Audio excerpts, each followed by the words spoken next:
ఇది Lippan art part 2. దీంట్లో నేను అక్రిలిక్ కలర్ పెయింట్ చేస్తున్నాను. 2 కోట్స్ వేసాను. మీ దగ్గర గెస్సో ఉంటే గెస్సో బేస్గా యూజ్ చేసి తర్వాత పెయింట్ వేయండి. అవుట్పుట్ చాలా బాగా వస్తుంది. నా దగ్గర లేదు కాబట్టి నేను డైరెక్ట్ పెయింట్ వేసాను.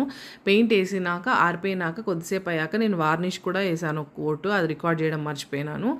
తర్వాత మిర్రర్స్ పెట్టడం స్టార్ట్ చేశాను. ఫెవికాల్ ఎంఆర్ యూస్ చేశాను నేను దీనికి. ఫెవికాల్లో డిఫరెంట్ టైప్స్ ఉంటాయని నాకు లిప్పన్ ఆర్ట్ స్టార్ట్ చేశాకే తెలిసింది.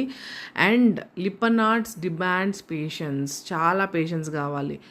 క్లే రోల్ చేయడం అన్నా కానీ, క్లే తీసుకొచ్చి మళ్ళీ ఆ డిజైన్ మీద పెట్టడం అన్నా కానీ, మిర్రర్ ఒకదాని తర్వాత ఒకటి అతికించడం అయినా కానీ చాలా పేషెన్స్ డిమాండ్ చేస్తుంది. బట్ అవుట్పుట్ కూడా అలానే ఉంటుంది. ఇదైతే నాకు ప్రెటీ యావరేజ్ అనిపించింది design. I could have done better, but okay. Next వచ్చి నేను వాల్ మీద కూడా మా ఇంట్లో వేశాను. అది కూడా అటాచ్ చేశాను ఈ వీడియోలో. Hope you like it. Next వీడియోలో మళ్ళీ కలుద్దాం. బాయ్.